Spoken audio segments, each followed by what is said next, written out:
A 6-page letter was sent to Congress. A list of hundreds of names was released, and the Department of Justice declared that it had been transparent. But transparent about what? The list released by the DOJ includes politically exposed persons, public figures whose names appear in the Epstein files. On that list, people saw the names of Pope John Paul II, head of the Catholic Church from 1978 to 2005, Elvis Presley, the legendary American singer, Marilyn Monroe, the Hollywood film icon, and Janis Joplin, the famous rock singer of the 1960s. All of them have been deceased for decades. However, one crucial point must be emphasized to avoid overinterpretation. The appearance of a name in a document does not mean that person was involved in criminal conduct. Under the criteria applied by the DOJ, anyone whose name appears at least once across thousands of pages was included. There is no classification of the level of connection, no contextual annotation, no distinction between direct communication with Epstein and merely being mentioned in a secondary document. What does that mean? One person may have directly exchanged emails with Epstein. Another may have been mentioned only in a news article attached to the file. Two completely different situations, yet placed side by side on the same list. That means figures such as Elvis Presley or Pope John Paul II cannot be considered to have any actual connection simply because their names appear in the records. The Department of Justice stated that it did not redact materials to protect reputations or for political sensitivity. However, portions were still withheld under legal privilege principles. Deliberative process privilege and work product privilege were cited as the legal basis for not releasing everything. In theory, these privileges protect internal discussions and legal strategy. In practice, however, the withheld sections relate to decisions about whether to prosecute or not prosecute, whether to investigate or not investigate. In other words, the very sections that could tell the public whether anyone received favorable treatment are the ones that remain unseen.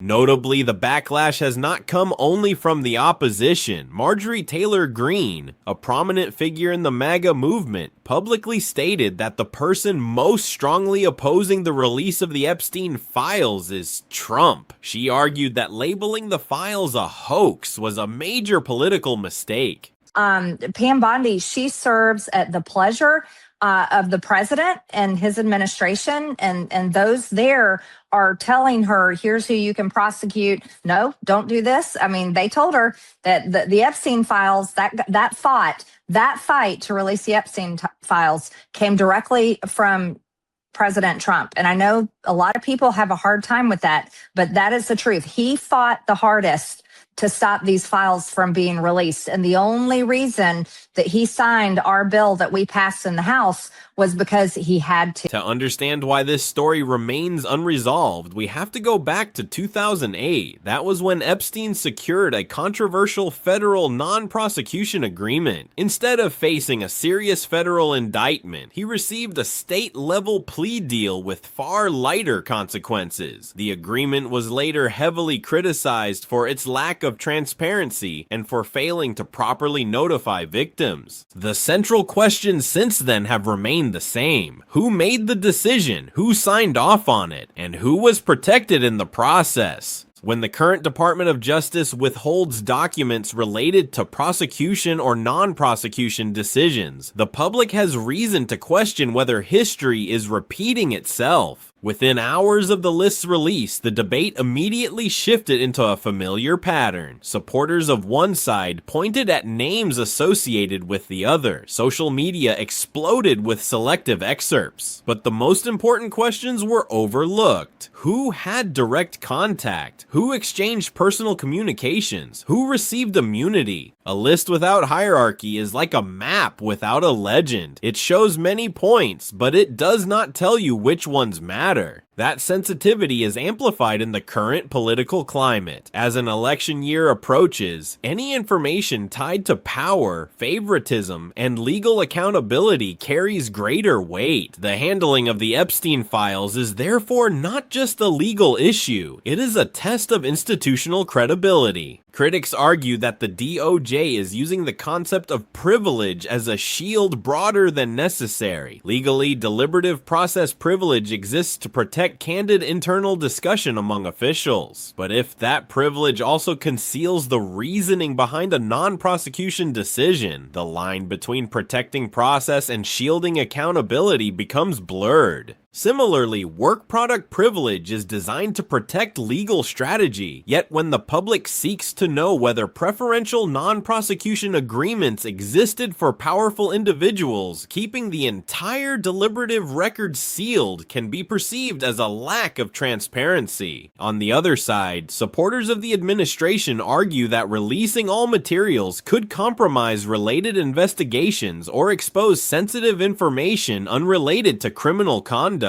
Not every internal document, they contend, should be made public. That is a legitimate argument in many cases, but the deeper issue is that public trust has eroded over many years. When trust is low, every decision to withhold information becomes suspect. In that context, the demand for a detailed privilege log, a document explaining each withheld record and the specific legal basis for withholding it, becomes critical. This is common practice in major civil litigation. It does not reveal content, but it allows oversight of whether privilege is being overextended. As of now, the public has not seen such a detailed explanation.